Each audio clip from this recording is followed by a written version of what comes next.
Hello everyone, welcome to For Nurses Preparation YouTube channel. I am Neeraj Kumar Kaithal. आज के इस video में हम बात करेंगे फीमेल रिप्रोडक्टिव सिस्टम के इंटरनल ऑर्गन यूट्रस की. इसके पहले अपलोड किए गए दो वीडियोस में हमने एक्सटर्नल जेनाइटेलिया और वेजाइना को डिस्कस किया था. इसे भी आप ज़रूर देखिएगा. Let's begin. Uterus is a musculo hollow organ. हमारा जो यूट्रस होता है वो मसल से बना हुआ एक खोखली संरचना होती है. It shapes like a pyriform. जिस प्रकार से पियर्स या नाशपाती फल आता है उसी प्रकार से इस यूट्रस को की अपीयरेंस होती है. एग्ज़ाम पॉइंट ऑफ व्यू से सबसे ज़्यादा जो चीज़ यहाँ से पूछी जाती है वो है यूट्रस का वेट. याद रखिएगा, एक नॉन प्रेग्नेंट वुमेन में यूट्रस का वेट 60 ग्राम्स होता है. अगर आपको 60 ग्राम सिंगल वैल्यू में अगर ऑप्शन मिले तो आप इसे आंसर को सही करेंगे, और अगर रेंज में यदि आपसे पूछा जाए तो आप बता सकते हैं 50 से 80 grams. This is the exact answer that you must choose in your exams. Next point, कभी कभी ये भी पूछ लिया जाता है कि एट टर्म प्रेग्नेंट वुमेन के यूट्रस का वेट कितना होता है. तो आप याद रखेंगे 1 kg या 1000 ग्राम्स अप्रॉक्स, लगभग 1000 ग्राम के आसपास प्रेग्नेंट वुमेन का एट टर्म पर वेट होता है. नेक्स्ट हम बात करते हैं यूट्रस के साइज की. यूट्रस की साइज अगर लेंथ की बात की जाए तो ये 7.5 सेंटीमीटर होता है. लंबाई में नॉन प्रेग्नेंट यूट्रस जो है वो 7.5 सेंटीमीटर का होता है. और अगर इसकी विड्थ या चौड़ाई की बात की जाए तो ये लगभग 5 सेंटीमीटर होता है. और अगर इसकी थिकनेस की बात की जाए, मोटाई की बात की जाए, तो ये लगभग 1.5 सेंटीमीटर अप्रॉक्स होता है. इस तरह से आप इसे याद रखिएगा.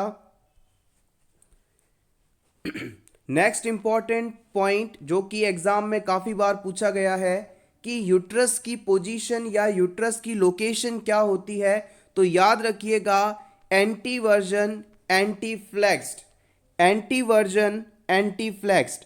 एंटीवर्जन का मतलब होता है आगे की तरफ झुका हुआ, और एंटी फ्लेक्शन का मतलब है थोड़ा सा आगे की तरफ मुड़ा हुआ. इसे आप इस तरह से देख सकते हैं, जब कोई वुमेन स्ट्रेट पोजीशन में स्टैंड अप रहती है तो उस दौरान उसकी जो वेजाइना की डायरेक्शन होती है वो अपवर्ड और बैकवर्ड साइड में होती है, और जो यूट्रस होता है वो बिल्कुल स्ट्रेट फॉरवर्ड ना होकर कुछ इस तरह से होता है. इसे मैं एक बार फिर से बनाना चाहूँगा. एग्जैक्टली कुछ इस प्रकार से ये यूट्रस की लोकेशन होगी. आप इस डायग्राम में देख सकते हैं यूट्रस बिल्कुल स्ट्रेट ना होकर हॉरिजॉन्टल से कुछ एंगल बनाता हुआ हल्का सा आगे की तरफ झुका हुआ रहता है. इसी वजह से इसकी पोजीशन को कहा जाता है एंटीवर्जन एंटी फ्लेक्स्ड. अब हम बात करते हैं यूट्रस को हम कुल कितने पार्ट्स में बांट सकते हैं. आपके सामने यूट्रस का रफ डायग्राम बना हुआ है. सबसे पहला जो पार्ट होता है उसे हम कहते हैं फंडस.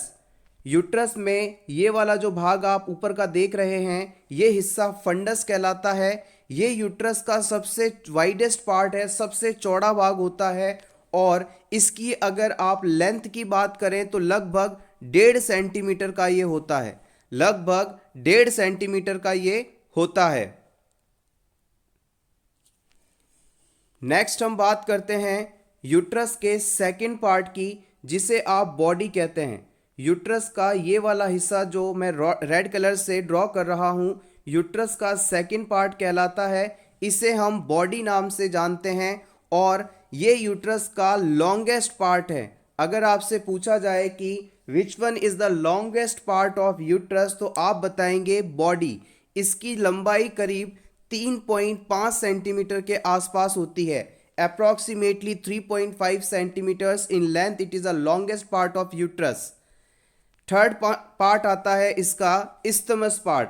ये वाला जो भाग है सर्विक्स से जस्ट ऊपर और बॉडी के नीचे, इसे हम इस्थमस के नाम से जानते हैं। इस्थमस जो है यूट्रस का सबसे शॉर्टेस्ट पार्ट होता है, इसकी लंबाई 0.5 से 1 सेंटीमीटर की होती है। याद रखिएगा यूट्रस का स्मॉलेस्ट पार्ट है इस्थमस। लास्ट पार्ट आता है यूट्रस का जिसे आप नेक ऑफ यूट्रस के नाम से भी जानते हैं।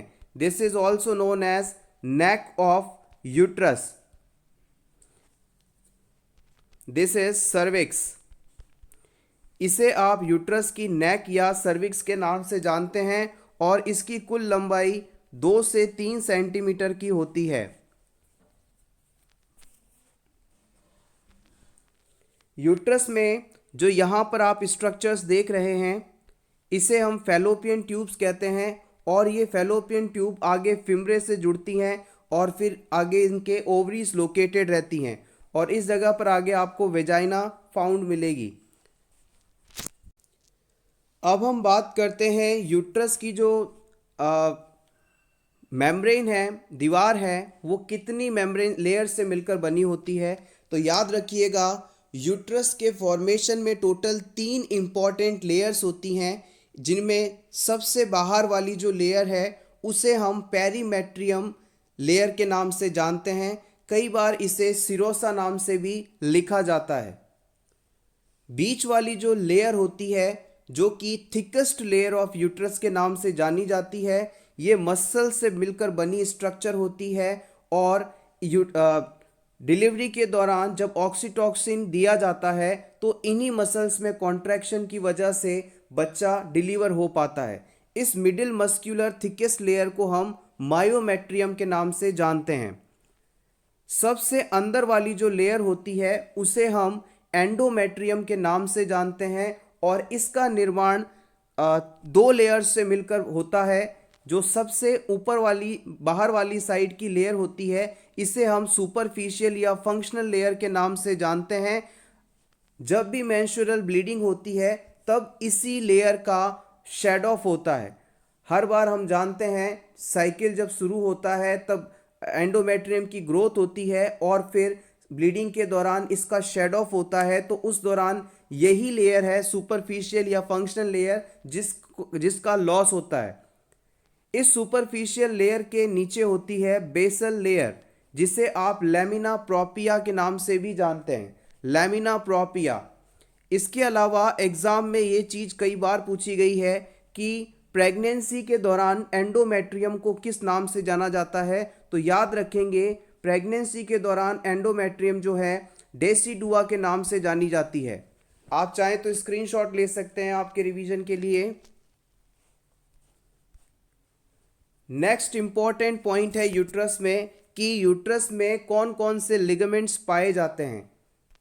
प्रीवियस एग्जाम में ये क्वेश्चन पूछा भी गया है कि यूट्रस का लिगामेंट का नाम आपको सेलेक्ट करना था उस एमसीक्यू में। याद रखिएगा टोटल 5 पेयर ऑफ लिगामेंट्स पाए जाते हैं जो कि यूट्रस को इसकी पोजीशन में बनाए रखते हैं, इसे होल्ड करके रखते हैं। सबसे पहले है ब्रॉड लिगामेंट, सेकंड आता है राउंड लिगामेंट, थर्ड आता है ट्रांसवर्स सर्वाइकल या मैकेनरॉट्स लिगामेंट, फोर्थ आता है प्यूबो सर्वाइकल लिगामेंट और लास्ट है uterosacral ligament. Exam point of view से आपको सिर्फ इनका नाम रखना ही याद रखना ही सफिशिएंट है, इनके बारे में ज़्यादा डिटेल की आवश्यकता नहीं है। सो हम बढ़ते हैं आगे नेक्स्ट पॉइंट की तरफ। अगर आपसे पूछ लिया जाए कि जब बच्चा ग्रो करता है तो उस दौरान यूट्रस का निर्माण कौन सी डर्म से होता है, कौन सी मेम्ब्रेन से होता है, तो आप याद रखिएगा हमारी जो एक्टोडर्म, एंडोडर्म और मीजोडर्म्स होती हैं, 3 लेयर्स होती हैं जिनसे पूरी बॉडी और हर एक ऑर्गन का निर्माण होता है। उनमें से मीजोडर्म जो लेयर है उससे यूट्रस बनता है और मीजोडर्म में भी स्पेशली आपसे पूछा जाए तो याद रखिएगा मुलेरियन डक्ट, याद रखिएगा मुलेरियन डक्ट से यूट्रस का निर्माण होता है और ये क्वेश्चन प्रीवियसली पूछा भी गया है। नेक्स्ट है यूट्रस में कौन सी एपिथेलियम लाइनिंग पाई जाती है, तो आप बता सकते हैं यहाँ पर कॉल्यूमनर एपिथेलियम पाई जाती है। यूट्रस को कौन ब्लड सप्लाई पहुंचाती है, तो याद रखेंगे यूट्राइन आर्टरी यूट्रस को ब्लड सप्लाई पहुंचाती है। आप चाहें तो स्क्रीनशॉट ले सकते हैं, सभी पॉइंट्स बहुत ही इंपॉर्टेंट हैं। नेक्स्ट एग्जाम में रिसेंटली एक क्वेश्चन काफ़ी पूछा जा रहा है कि यूट्राइन पेसमेकर क्या होता है, कहाँ पाया जाता है। तो याद रखिएगा, जिस प्रकार से हमारे हार्ट के अंदर राइट एट्रियम में सुपीरियर वेना कावा ओपनिंग के पास में ऐसे नोड पाया जाता है, इसका काम होता है कि इम्पल्स जनरेट करके हार्ट को कॉन्ट्रैक्ट कराना ताकि पूरी बॉडी में हार्ट ब्लड सप्लाई पहुंचा सके। उसी प्रकार से डिलीवरी के दौरान यूट्राइन कॉन्ट्रैक्शंस को जनरेट करने के लिए भी स्ट्रक्चर्स पाई जाती हैं जो कि कॉन्ट्रैक्शंस जनरेट करवाती हैं, जिससे कि बेबी की डिलीवरी हो पाती है। अगर आपसे पूछा जाए कि ये यूट्राइन पेसमेकर्स कहाँ पाए जाते हैं, तो आप बताएंगे, आप पहले डायग्राम में लोकेशन देख लीजिए, ये यूट्रस है और यहाँ से फैलोपियन ट्यूब निकल रही हैं। तो अगर आपसे इनकी लोकेशन पूछा जाए तो आप बताएंगे junction of fallopian tube and uterus. जिस जगह से फैलोपियन ट्यूब निकल रही हैं यूट्रस से, उस जगह पर ये पाए जाते हैं दोनों साइड्स के अंदर। तो याद रखिएगा, junction of fallopian tube and uterus. अगर आपसे स्पेसिफिक नाम यदि पूछा जाए तो आप कहेंगे कॉर्नुआ ऑफ यूट्रस। इसे मैं यहां लिख देता हूं, कॉर्नुआ ऑफ यूट्रस। इस जगह पर यूट्राइन पेसमेकर्स पाए जाते हैं।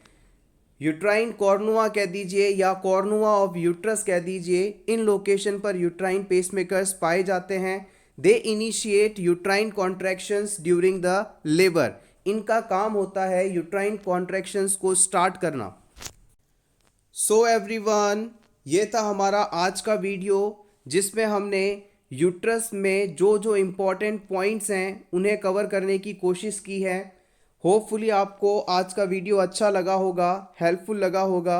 अगर आपको ये वीडियो अच्छा लगा हो तो प्लीज़ वीडियो को लाइक कर दीजिएगा, और पहली बार अगर आप इस चैनल पर आए हैं तो for nurses preparation YouTube channel को ज़रूर सब्सक्राइब करें ताकि इसी तरह के और वीडियोज़ आप तक पहुंच सके। Best of luck, thank you so much.